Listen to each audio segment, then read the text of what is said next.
So we already discuss about the definition of diabetes mellitus कि वो एक chronic metabolic disorder होता है जिसके अंदर क्या होता है, ग्लूकोज का लेवल ब्लड के अंदर बढ़ जाता है।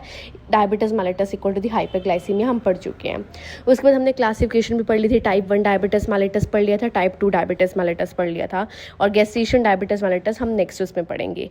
उसके अलावा हमने ईटियोलॉजी, पैथोफिजियोलॉजी, क्लिनिकल मैनिफेस्टेशन के अंदर हमने 3 P's पढ़े थे, polyuria, polydipsia and polyphagia. That is very important. अब हम आज बात करें डायग्नोस्टिक इवोल्यूशन की। तो डायग्नोस्टिक इवोल्यूशन के सबसे पहले हमें मेन चीज़ क्या पता होनी चाहिए कि जो फास्टिंग ब्लड ग्लूकोज लेवल होता है वो ग्रेटर देन 126 mg/dl देखने को मिलता है, और जो रैंडम ब्लड ग्लूकोज लेवल है वो greater than 200 mg/dl with symptoms देखने को मिलता है, और जो HbA1c की डिटेक्शन कर दे तो that is greater than 6.5%। You will analyse कि आप एक बार अपने फ्लो चार्ट के अंदर देख भी लो कि आपको मिलेगा कि जो फास्टिंग FBG होता है, fasting blood glucose is greater than 126 mg/dl, and जो RBG देखने को मिलता है वो ग्रेटर देन 200 मिलता है, HbA1c ग्रेटर देन 6.5% मिलता है, और जो ओरल ग्लूकोज टेस्ट बोलते हैं हम, जिसको हम OGTT बोलते हैं, ओरल ग्लूकोज टॉलरेंस टेस्ट जो होता है वो 2R वैल्यूज की ग्रेटर देन 200 mg/dl देखने को मिलती है। अब देखो, मैंने आपको बोला था कि जो टाइप 1 डायबिटीज मेलिटस है उसके अंदर क्लिनिकल जो मेनली सिम्टम देखने को मिलता है that is a diabetic ketoacidosis. Diabetic ketoacidosis का मतलब क्या हो गया कि यूरिन के अंदर कीटोन बॉडीज की फॉर्मेशन हो रही है। अब कैसे होती है, अब हमारी बॉडी के अंदर इंसुलिन नहीं होगा तो ग्लूकोज जो होगा वो फैट से लेना स्टार्ट हो जाएगा, और वो फैट्स क्या करेगा, उसको ब्रेक डाउन होकर कीटोन बॉडीज की फॉर्मेशन करवा देगा। जैसे ही कीटोन बॉडीज की फॉर्मेशन होगी तो यूरिनेशन के अंदर क्या होगा, कीटोन बॉडीज की क्या होने लग जाएगी, अमाउंट आपको दिखने लग जाएगी, जिसको हम क्या बोलते हैं, डायबिटिक कीटोएसिडोसिस बोलते हैं। अब ये क्या होता है, डायबिटिक कीटोएसिडोसिस के अंदर क्या पॉजिटिव टेस्ट देखने को मिलता है कि यूरिन के अंदर हमें कीटोन्स की प्रेजेंस देखने को मिलती है। Now we are going to discuss about its management. देखो, मैनेजमेंट की बात करें तो सबसे पहला प्रायोरिटी हमारी होती है डाइटरी मैनेजमेंट। आप फ्लो चार्ट के अंदर ग्रीन कलर का आपको लिखा हुआ है, डाइटरी मैनेजमेंट के अंदर सबसे पहला आता है लाइफस्टाइल मॉडिफिकेशन। लाइफस्टाइल मॉडिफिकेशन में क्या होगा, हेल्दी ईटिंग होगी, हम कार्बोहाइड्रेट इनटेक को कंट्रोल करेंगे, हाई फाइबर डाइट लेंगे, लो सैचुरेटेड फैट लेंगे, अवॉइड करेंगे एक्सेसिव शुगर इनटेक को। ये क्या हमारी डाइटरी मैनेजमेंट है जो हम फॉलो करेंगे। स्ट्रेस मैनेजमेंट करेंगे, एक्सरसाइज करेंगे, वेट को कंट्रोल करेंगे, स्मोकिंग को क्विट करेंगे। आप देख सकते हो, पहला that is lifestyle modification. The second one is related to exercise, जहाँ पे हम क्या करेंगे, इन एक्सरसाइज क्या करता है, मेनली हमारे वेट को कंट्रोल करेगा, कोई भी कार्डियोवास्कुलर रिस्क है उसको रिड्यूस करेगा, और हमारी इंसुलिन की सेंसिटिविटी को भी क्या करता है, इंप्रूव करता है। उसके अलावा हम अगर बात करें फार्माकोलॉजिकल इंटरवेंशंस, फार्माकोलॉजिकल इंटरवेंशंस में हमें क्या देखने को मिलेगा कि हम फर्स्ट लाइन ड्रग, देखो अगर हम बात करें टाइप 1 डायबिटीज मेलिटस के अंदर जिसके अंदर मेनली इंसुलिन के ऊपर दिक्कत हो रही थी, तो हम उसके अंदर क्या देंगे, ओरल हाइपोग्लाइसेमिक एजेंट्स देते हैं। ठीक है, समझ में आ रही है क्लास? मतलब आपको एक सिंपल सी मेन कंसेप्ट पता होना चाहिए इसके अंदर कि टाइप 1 के अंदर इंसुलिन, तो हमें इंसुलिन थेरेपी देनी है। टाइप 2 के अंदर मेनली क्या होता है, हमें इंसुलिन थेरेपी तो ठीक है, लेकिन उसके अंदर ओरल हाइपोग्लाइसेमिक एजेंट्स चलते हैं। ओरल हाइपोग्लाइसेमिक एजेंट्स के अंदर क्या आता है, मेटफॉर्मिन आता है। आई थिंक मैंने शायद गलत बोल दिया, बट आप इस चीज़ को ध्यान समझना कि टाइप 1 डायबिटीज मेलिटस के अंदर मेनली क्या होता है, इंसुलिन के अंदर दिक्कत होती है तो इंसुलिन थेरेपी चलती है, वाइल टाइप 2 डायबिटीज मेलिटस के अंदर lifestyle modification as well as क्या चलता है, ओरल हाइपोग्लाइसेमिक एजेंट्स चलते हैं। एग्जाम्पल मेटफॉर्मिन, ये फर्स्ट लाइन ड्रग होता है for the type 2 diabetes mellitus, and the question arises which one of the following is known as the first line drug in type 2 diabetes mellitus, that is metformin, METFORMIN, metformin.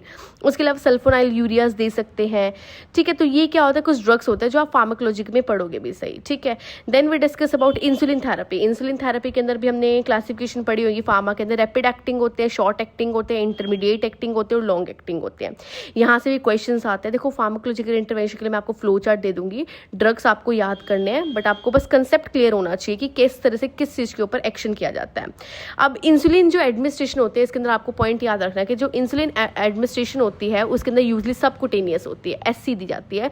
उसके अलावा हमें injection sites को rotate करना होता है, क्यों? क्योंकि हमें लिपिड डिस्ट्रॉफी को प्रिवेंट करना होता है। The question arises why it is necessary to rotate the injection sites in order to prevent the lipid dystrophy.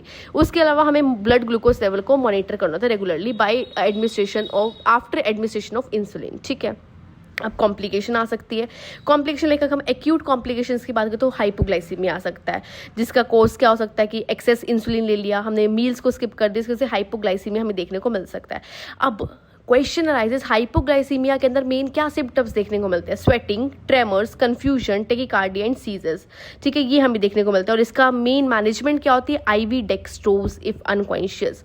Now very very important concept कि कॉम्प्लिकेशन क्या हो सकते हैं हाइपोग्लाइसीमिया। हाइपोग्लाइसीमिया के अंदर स्वेटिंग देखने को मिलती है, ट्रेमर्स देखने को मिलते हैं, कंफ्यूजन देखने को मिलती है। When a person is facing sweating, tremor, confusion, that is the priority intervention we have to take, कि हमें उसको मॉनिटर करना है ब्लड ग्लूकोज लेवल को, and after assessing that we have to administer the IV dextrose. क्यों, हमें उसके glucose के लेवल को मेंटेन करना है, ठीक है, आपको समझ में आ गया। अब डायबिटिक कीटोएसिडोसिस भी पढ़ लेते हैं। डायबिटिक कीटोएसिडोसिस मैंने बताया कि लाइफ थ्रेटनिंग कॉम्प्लिकेशन होती है। अब क्या हुआ, इंसुलिन की डेफिशिएंसी की वजह से क्या होगा, फैट्स जो होगा वो कन्वर्ट हो जाएगा कीटोन के अंदर। तो क्या होता है, इंसुलिन की डेफिशिएंसी होती है एंड कीटोन की प्रोडक्शन देखने को मिलती है। ये कॉमन किस में होता है, टाइप 1 डायबिटीज मेलिटस के अंदर। अब द मोस्ट इंपॉर्टेंट कंसेप्ट आता है कि what are the clinical manifestations related to diabetic ketoacidosis, DKA से क्या क्या क्लिनिकल मैनिफेस्टेशन देखने को मिलती है। सबसे पहले फ्रूटी ओडोर स्मेल देखने को मिलेगी, फ्रूटी ब्रेथ ओडोर देखने को मिलेगी कीटोएसिडोसिस वाले पेशेंट के अंदर। Kussmaul respiration is very important, that is a rapid respiration देखने को मिलेगी। Nausea, vomiting, dehydration, abdominal pain, altered mental status, ये आपको देखने को मिल सकता है। बट मेन क्या है, fruity odour smell and the Kussmaul respirations, ठीक है। अब मैनेजमेंट क्या होगी, फ्लूइड रिप्लेसमेंट सबसे पहला। Second one is insulin therapy चलेगी। उसके अलावा हम ABG को मेंटेन करेंगे, इलेक्ट्रोलाइट को बैलेंस को मेंटेन करेंगे। तो ये क्या है, मेनली हमारी मैनेजमेंट चलेगी रिलेटेड टू कीटोएसिडोसिस, ठीक है। इसके अलावा अगर हम बात करें, एक और आता है, वो हमें पढ़ने की ज़रूरत नहीं है, बट हम लास्ट में यही पढ़ते हैं कॉम्प्लिकेशंस क्या देखने को मिलती है। अब मैनेजमेंट के अंदर हमारा इंपॉर्टेंट काम है कि हम असेस करें आई को, किडनी को, हर एक चीज़ को। क्यों, क्योंकि क्रॉनिक कॉम्प्लिकेशंस देखने को मिलती है, लाइक न्यूरोपैथी, नेफ्रोपैथी, किडनी के अंदर डैमेज देखने को मिलता है, कार्डियोवास्कुलर डिसीज देखने को मिलती है।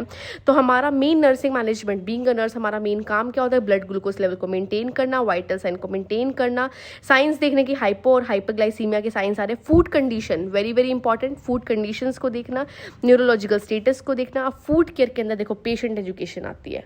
फूड केयर के अंदर हमें क्या करना है, फीड को इंस्पेक्ट करना है डेली, अवॉइड करना है बेयर फुट वॉकिंग, हम नंगे पैर नहीं चल सकते। उसके अलावा वियर प्रॉपर फुटवेयर हमें ज़्यादा इंपॉर्टेंट है, किसके लिए, फूड केयर के लिए, ठीक है। डाइट के लिए मैंने आपको बता दिया। अब 2-3 क्वेश्चंस कर लेते हैं एनक्लेक्स रिलेटेड। तो प्रायोरिटी क्वेश्चन की बात करते हैं। अगर पेशेंट अनकॉन्शियस है एंड उसका ग्लूकोज लो है, मतलब हाइपोग्लाइसीमिया है, तो हम क्या एडमिनिस्टर करेंगे, I already told you that is IV dextrose, okay. तो the second question is important, बात करें तो हमें साइन देखने को मिला cold and clammy skin. Cold and clammy skin कौन से पेशेंट के अंदर देखने को मिलती है, आंसर इज हाइपोग्लाइसीमिया, मैं पहले ही बता चुकी हूँ। वॉर्म एंड ड्राई पेशेंट किस कंडीशन के अंदर होता है, हाइपरग्लाइसीमिया के अंदर, okay. The main 2 symptoms related to diabetic ketoacidosis, that is Kussmaul respirations plus fruity breath, हम पढ़ चुके हैं, ठीक है। उसके अलावा लैब वैल्यूज पता होना चाहिए। HbA1c का गोल क्या होता है, लेस देन 7%। उसके अलावा normal fasting blood glucose level कितना होता है, नॉर्मल 70 to 100 mg/dl देखने को मिलता है, ठीक है। सो हमारा प्रायोरिटी क्या होनी चाहिए, ARV हो गया, हमें डायबिटिक कीटोएसिडोसिस वाले पेशेंट्स को देखना है, मेंटल स्टेटस अल्टर ना हो, और हमारा मेन क्या है कि हमें हेल्दी लाइफस्टाइल को प्रमोट करना है, वेट को कंट्रोल करना है, मेडिकेशंस को यूज़ करना है, एंड स्मोकिंग सीजेशंस देखने को मिलनी चाहिए, ठीक है। I hope you clear this topic.